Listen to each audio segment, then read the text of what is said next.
Hey everyone, welcome to another video. Today we're going to talk about issue number 1 of The Realm of X, written by Torun Grönbeck, but before we dive into the story, I want to ask you a favor. If you enjoy this video, please leave a like and a comment to help the channel grow. So with that said, this issue opens up right after the events of the Hellfire Gala with Magik waking up in an ancient forest. Now, this forest air is impossibly fresh, the landscape was beautiful, and the flowers were something right out of a fairy tale story. And for a moment Magik was convinced that she must have died and gone to heaven. But one thing seemed completely out of place, for screams ripped right through the air, steering our hero into action. And upon arriving on the scene, the first thing she realized was a few familiar faces in a sea of strangers, because her friends were engaged in an all-out battle against orc-type creatures. For Marrow, Mirage, and Typhoid Mary was forcing back the enemy's advancements. So with these events playing out in front of Magik, there was nothing more she wanted to do, but to help out in battle. So as she attempted to teleport into the fray, to her shock nothing happened, as if she forgot how to use her ability, for a part of her felt missing. Now, just to add some context to these events, as of issue number 23 of X-Men, Magik was infected by nanobots that were created by Dr. Stasis. And ever since that event, slowly her powers started to wax and wane, until her power was eventually gone. Which leads us to today, where she is hopeless on the battlefield.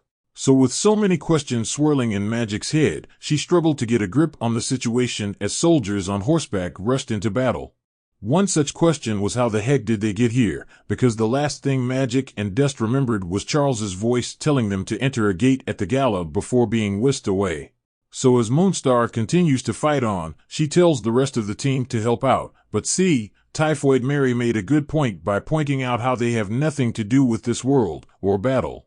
And even if she did jump in, what side is she supposed to fight, considering they know nothing about the two groups? Which was a sentiment that Dusk agreed with. So with the battle heating up, Moonstar tells Magik to search for any mutants that could be lost, as they continue to fight back the orcs. But with Dusk still on the fence about the situation, Moonstar points out how the orcs are attacking children. Which was all Dusk needed to know to completely shut down the battlefield.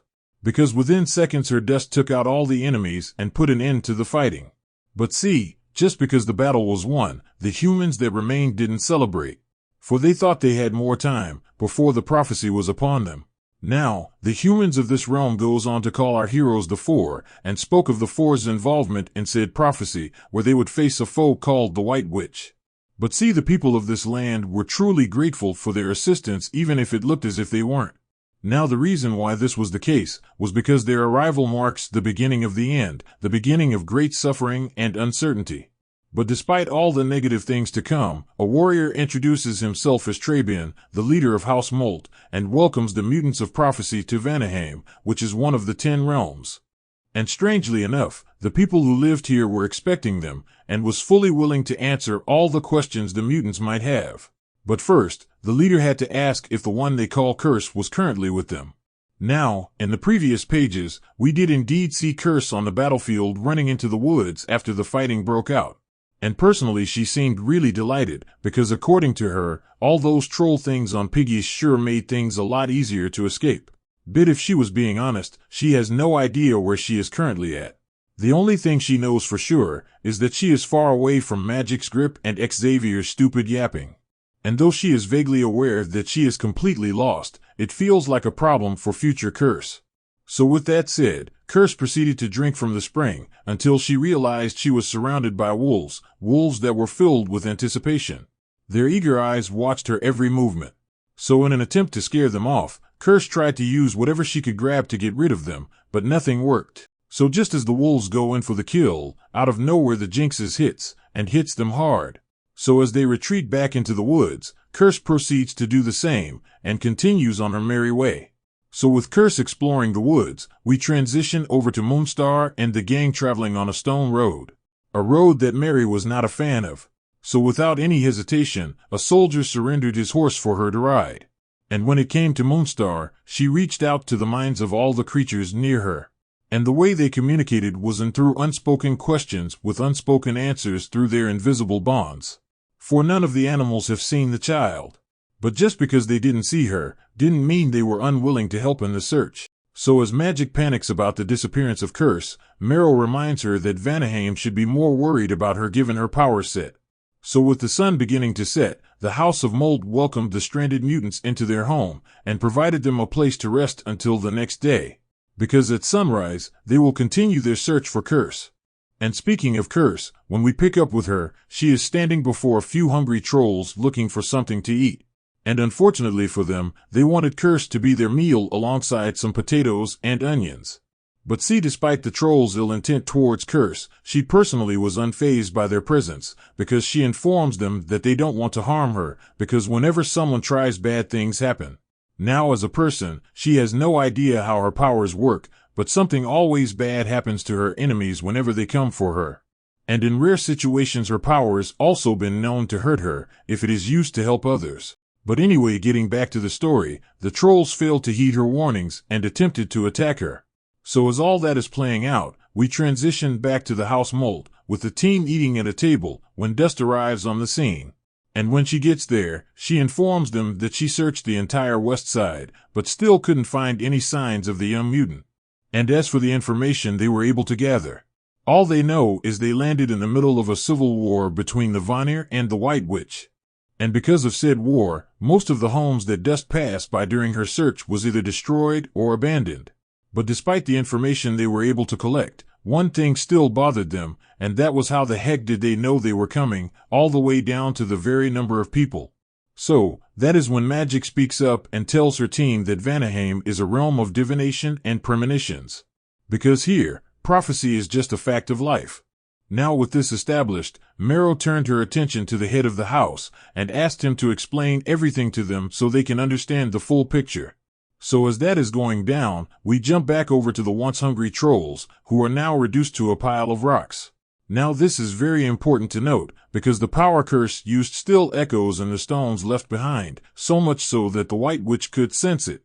Now the witch attempted to gather all the stones together and undo Curse's jinx, but to her surprise the power was beyond her ability to fix. So following that small peek into how Curse's abilities stack up against the White Witch, we jump back over to Magik and her team. And this is when the leader reveals all his people know about the situation. And he started it by saying to understand the events of today, they must understand the past. Because once their people had lived in cities as big as countries, and their technology and weapons rival those of Asgard. But their strength came with unrest and war. They saw the future, they saw what awaited for them if they did not act, and so they changed. They changed the fate of the realm, they left the cities to ruin, and they chose a simpler existence. Now that was the first time that the demise of Vanaheim had been prophesied. The second begins with the mutants' arrival of Mirage, Marrow, Dust, and Typhoid Mary. He tells all of them to follow him to the library, for it would help them understand what he is saying. So as they went down the stairs, he tells them they have been waiting for their arrival for centuries, which is not unusual for them, but it is noteworthy to point out that they cannot see anything past their arrival. All they know is that there is a prophecy that states they will battle the White Witch alongside the four strangers. But there was also mention of an unpredictable element, a chaotic power not even fate could seem to understand. And through this unleashing of chaotic power the future is lost. Now for many years this force was believed to be a magical object. But modern scholars have suggested that maybe it could be a person. This is when they come upon the four statues depicting each and every last one of them. But while they looked on with shock, out of nowhere the White Witch's eagles come descending down on them. And out of the claws of the beast dropped bodies, and the stench of death filled the air. So with chaos breaking out among the people, the mutants sprang into action, and started to try to repel the flying creatures. So while all this was going on, one of the eagles swooped down and took a small boy prisoner, and before anyone could react the bird was back in the air. So with that going down, Typhoid Mary stepped in and blasted the creature with fire, so before they could recover the child, yet another eagle took him away. So with the child gone, we fast forward a bit to Curse's location, where the eagle with the child is coming into view. And when they get there, one of the creature came thundering down Curse's way and scratched the young mutant's arm, causing her power to activate. Now the whole time the White Witch was watching with bated breath, willing Curse to take the bait, willing her to use her power, trying to make her save the boy. So with the situation getting worse by the second, and the kid moments away from death, The kid ended up crying out how he wanted to go home, which was all Curse needed to hear, for she repeated him, and reality yielded. For the boy was teleported back to his home with his family shocked to see him. Now, as a side effect of Curse's power, pain ripped through her body as she collapsed onto the ground. Now because she stole a life from the world, as a repercussion, the pain the body would have felt would now be taken from her instead. So with blood running down Curse's face, Saturnine appeared before the hurt young mutant and offered to take away her pain. Now Saturnine surprisingly felt deeply for the girl. For her affection was not an act, even if her affection wasn't exactly love, for she cares deeply for the child as a weapon. So with that said, this first issue of Realms of X comes to an end. So down in the comment section below, let me know your thoughts about this issue and what predictions you could have moving forward. So with that established, I hope you enjoyed this video, and please don't forget to leave a like and a comment if you want to see more videos like this. Thank you for watching, and I'll see you in the next video.